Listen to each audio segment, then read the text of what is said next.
Mirë, jemi në minutat e fundit para edicionit qendror të lajmeve në Top Channel. Vijojnë të gjithë korrespondentët të jenë në pikat nevralgjike të ndjekjes së kësaj maratone, numërimi tashmë jo zgjedhore, po numërimi rezultatesh. Do të kemi në këtë moment një dalje për shtyp. Kam Anila Hoxhën të parën,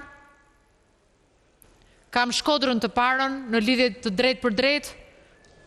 Anil. Vazhdon procesi numërimit këtu në KZAZ-n numër 2 e natyrisht ka rifilluar edhe në KZAZ-n numër 4. Siç u njoftua më herët Grida, numëruesit kishin vendosur në konsensus me njëri tjetrin që të ndjekin në vendet përgatitura të ndërpresin përkohësisht procesin e numërimit në orën 20, por duket se raportimi që unë kisha për ju ka sjell një telefonat nga KQZ-ja ndaj numëruesve, të cilët po e rimendojnë vendimarrjen e tyre për të ndjekur skuadrën e zemrës. Ma trego pak këtë se do t'i kërkoj kolegëve.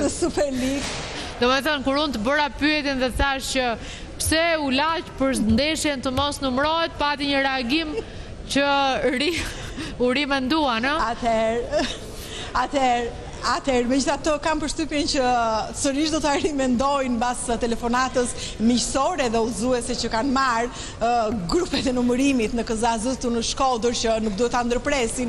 Megjithatë, me shumë mundësi sërish mund të ketë arsye të tjera, një ndërto mund të jetë lodhja e numëruesve, të cilët mund të konstatojnë se janë të pamundur. Megjithatë, ne do të shohim në orën 20 se si do të jetë vendimi i numëruesve në KZAZ e Shkodrës, mbasi Grida pa hyrë në fushën e sportit, por ndeshja e Vllaznisë me Ignatian mbrëmjen e sotme është sidomos shumë, domethënë se dhe një ngjarje e madhe për të gjithë tifozët e Vllaznisë dhe nga ana tjetër për tifozët e Ignatia, sepse Vllaznia ka të paktën 24 vite që nuk e njeh titullin e kampionit dhe ndaj është disi domethënë se ndeshja e sotme, të cilët të gjithë tifozët që janë me Vllaznin natyrisht që shpresojnë të marrin dhe të rëmbejnë kupën e kampionit në këtë Super League dhe për këtë arsye, siç kuptohet, është një ngjarje e rëndësishme edhe për numëruesit. E kuptoj me sa kujdes po e thua çështjen. Me njëri tjetrin. Okej.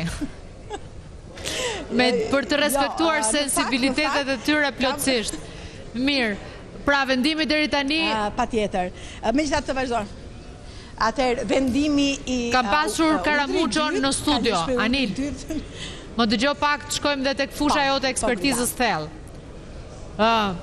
Kam pasur Karamuçon në studio sot, më ka thënë që ka pasur një qetësim të krimit zgjedhor. Pra, nuk ka një dukje së paku për syrin e një eksperti të jashtëm që nuk është brenda dosjeve.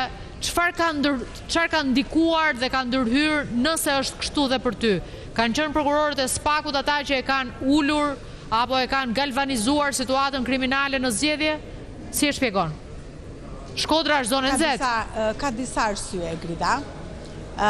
Shkodra është në zonë e nxehtë, është e vërtet, por dy bastionet unë raportova ditën e kaluar edhe nga zona e Dobraçit që njihet dhe kthehen projektorët sa herë forcat Renea shkojnë aty edhe nga Kirasi, po ashtu një zonë e të fortëve të Shkodrës, edhe që njihet natyrisht edhe për problematika në këtë fushë. Megjithatë, të dyja këto zona ishin të qeta për një sër arsyesh, sepse ka patur në Dobraç, ka patur operacion ndaj bajrave dhe natyrisht edhe arrestime, ndërsa nga krau tjetër në zonën e Kirasit, ai që njihet si protagonisti, njëri ndër ta, si më kryesori vazhdon të jetë në kërkim dhe kishte problematikat e tij për të përballur, pra kishte problemet e tij për të përballur përpara se të shkonte mbi atë që njihet si lufta apo mbledhja e votave. Po flas gjithmonë për Shkodrën. Megjithatë, nuk është çudi që çështja në zhvillim të ketë patur, por të padukshme për syrin.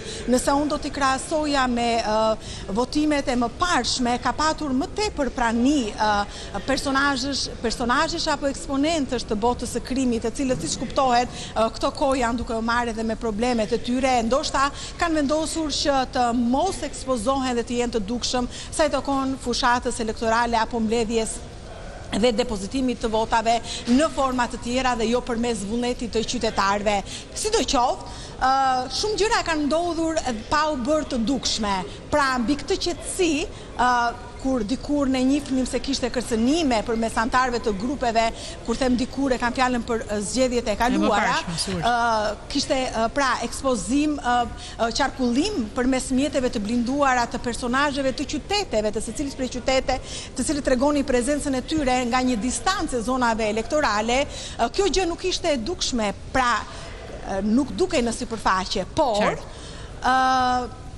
shumë qetësi nuk do të thotë që nuk ka ndodhur asgjë, dhe këtu nuk jam duke folur me deduksion, sepse kam parasysh këtu të dhënat hetimore dhe veprimet e prokurorëve, të cilët mbas procesit të numërimit, nuk mund të them nëse do të jetë veprim i vonuar apo jo, do të ketë dosje hetimore që do të ekspozojnë që do t'i analizojmë bashkë. Ne do lidhemi për të blerë vota, dhe kjo do të raportohet kur të ndodh nga prokurorët e posaçëm përfshi edhe për qarkun. Që do e analizojmë me ty sigurisht në studio gjithashtu. Falenderoj Anil, ne do lidhemi sërish me Shkodrën dhe me ty.